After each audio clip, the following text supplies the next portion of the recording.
So this research, funded by the Randa Rothschild Foundation, is enabling us to look at Alzheimer's and dementia in general by looking at what's the root cause, how we can screen, high throughput screening of the drug molecules which are involved, and then look towards a potential treatment at the end as well.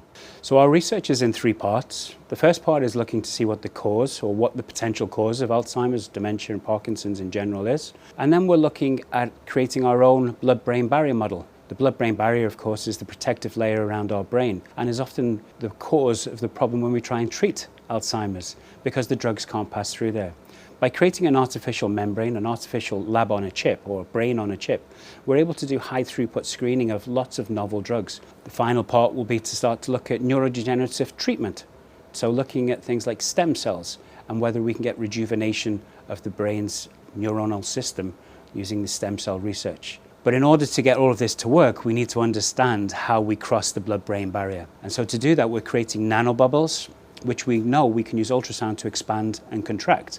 So as they expand and contract, we can do that using focused ultrasound, which we couple to our MRI scanner, and then open up that blood-brain barrier and deliver the drug molecule at the same time.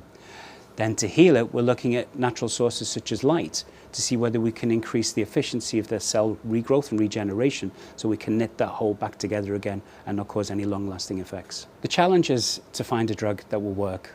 To do that, we need to create this artificial blood-brain barrier so that we can do the high-throughput screening and we can enable not only ourselves but other research groups around the world to screen their drug molecules too. Health innovation is a real priority for us at NTU. And this award from the Randa Rothschild Foundation will really help us to understand and alleviate dementia.